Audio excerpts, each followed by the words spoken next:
finally, sa tapat daw ng China ay pulupulong mga isla. Tayo lang naman po ang 7,000 isla sa tapat ng China. Muchos de oros, mayaman sa ginto. Ang according to Pagkapeta, ang pangalan ng mga islang ito, OPHIR. Gandang buhay mga katiyats, ito ang video ngayon na panoorin natin na magtuturo sa atin 5 palatandaan na ang Pilipinas talaga ang 5 OPHIR. things give directions to the lands of gold. There is a lost land that recurs in the histories, myths, and traditions of the Phoenicians, Jews, Greeks, and Chinese. The missing piece of real estate was supposedly a part of a larger landmass that the Greeks called Aurea Chersonesus, the Golden Peninsula, in which Crete, the island of gold, would be found. China called it Chinlin, Golden Neighbor, and a specific island within this larger area was given the name Chinchu, Gold Island. Similarly, India has tales of Suvarnabhumi, where Suvarnadvipa, the island of gold, is located. Jews and Phoenicians call this land by the most ancient name, the lands of Tarshish and Ophir. Okay, ito yung video ngayon na part 2 or kasunod ng video natin nung isang araw na nagsasabi na ang Pilipinas ay produkto ng tinatawag na Pangea at ang continental drifting, kaya nahiwalay ang Pilipinas sa mainland Asia. Ngayon ang Pilipinas ay pinangalanan sa Greek na Crete, sa Chinese Chinlin, sa India ay Suvarnadvipa, sa English Gold Island, at sa Jews and Phoenicians tinatawag ang Pilipinas the land of Tarshish and Ophir.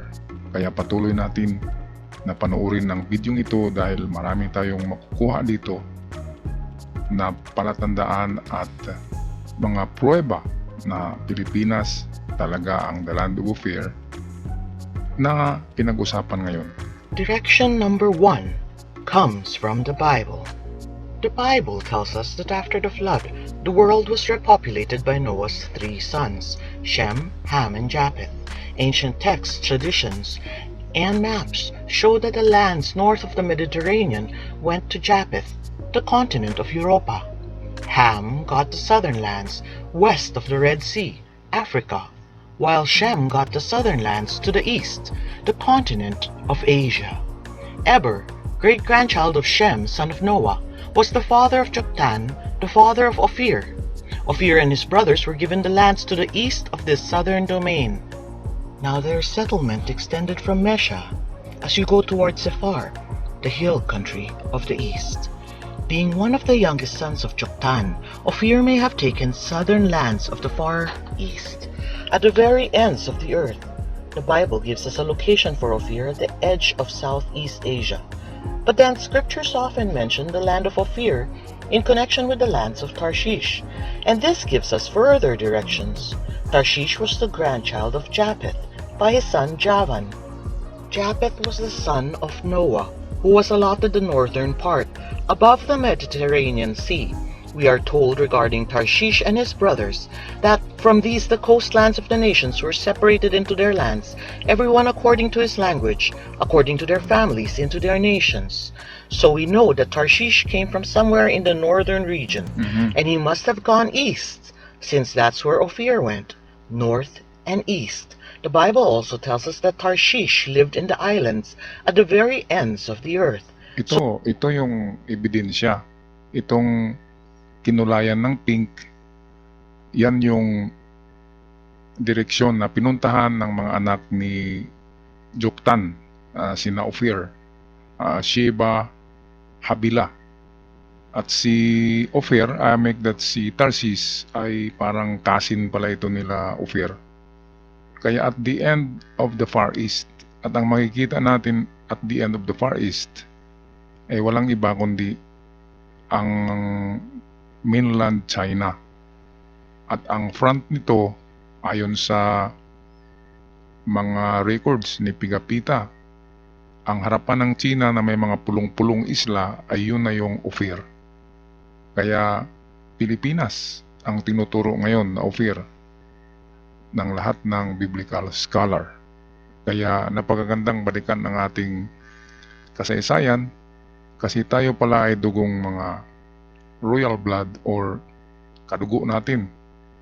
Ang ating ninuno ay sila Noah, which is Joktan ay ang apo sa tuhod ni Noah, at sina OPHIR ay anak ni Joktan, which is naninirahan pala sa Pilipinas. Ngayon, ang pruweba na nandito talaga ang mga Hebrew sa Pilipinas, kasi ang lahi nila OPHIR ay mga Hebrew.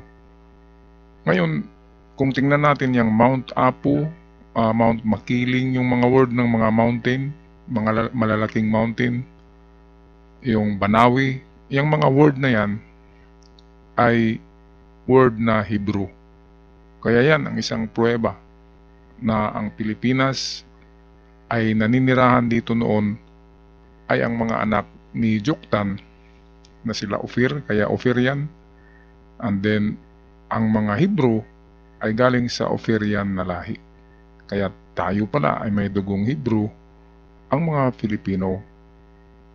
Kaya nga hinahanap nga ito ni Magellan, ang pulo-pulong isla, kasi napakaraming ginto. Yan ang sabi sa dokumentos ni Pigapita. We're looking for islands that are at the very end of the earth, where north meets south. These islands would have at least two very distinct indigenous people groups, the descendants of OPHIR, Ayan. who lived on the hills and mountains, similar to our Aitas, and the children of Tarshish, who settled along the coastlands of the rivers and seas. Ayan, ito si Tarshish. Sabi sa mga historians, ang Tarshish ay ang Agusan or Mindanao. Kasi ang Agusan ay Mars, Agusan Mars. Napakaraming tubig ang Agusan, napakaraming river at napakaraming ginto na nakuha sa Agusan River. Kaya sinasabi na ang Agusan ang Tarshish. At si OPHIR ay mahilig siya tumira, ang kanyang mga anak. Mahilig tumira sa mga bundok. Kaya ang mga bundok na nandyan sa Luzon, example Mount Makiling, Mount Banawi, at kung ano pang mountain na nandyan, kung i-research nyo sa Google, ang mga pangalan ng mountain na yan ay Hebrew words ng Hebrew. Si OPHIR ay Hebrew ang kanyang mga descendants. Kaya yan ang proof na may mga Hebrew na naninirahan sa Pilipinas noong hindi pa ito na-discover ng mga Kastila. Like our Austronesian people. Direction number 2 comes from 2nd century Greece, Ptolemy's world map.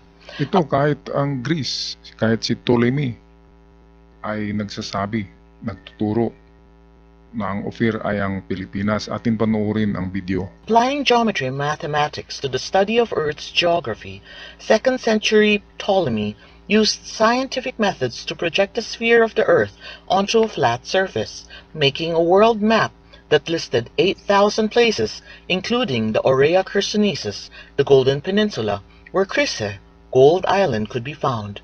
Scholars believe that the area he referred to as the Golden Peninsula is the area we know today as the Malay Peninsula. Ayan, Malay Peninsula, ibig sabihin ay itong mga lugar na Indonesia, Malaysia, or tinatawag na Malacca sa Biblia, at of course, kasama diyan ang Pilipinas.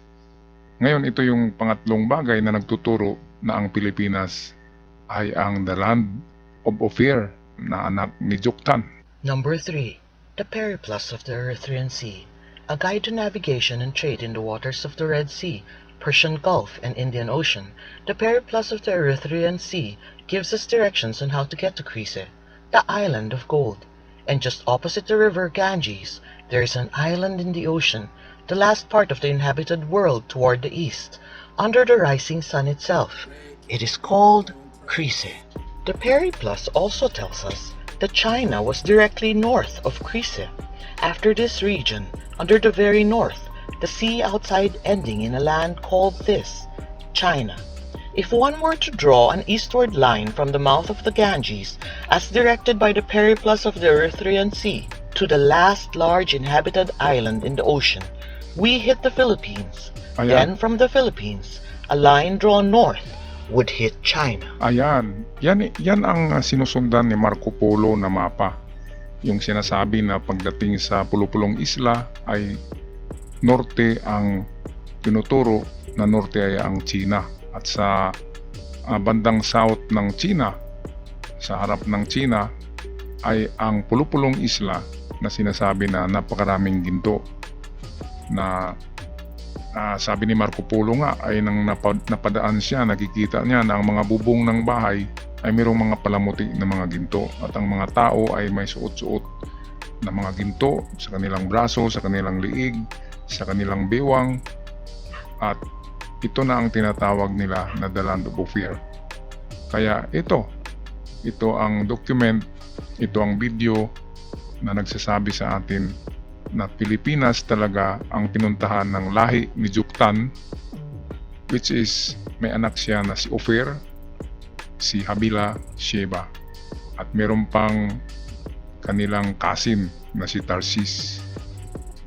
At kahit tingnan natin sa i-research natin sa Google, ang the land of OPHIR ay lalabas na ang the Philippines.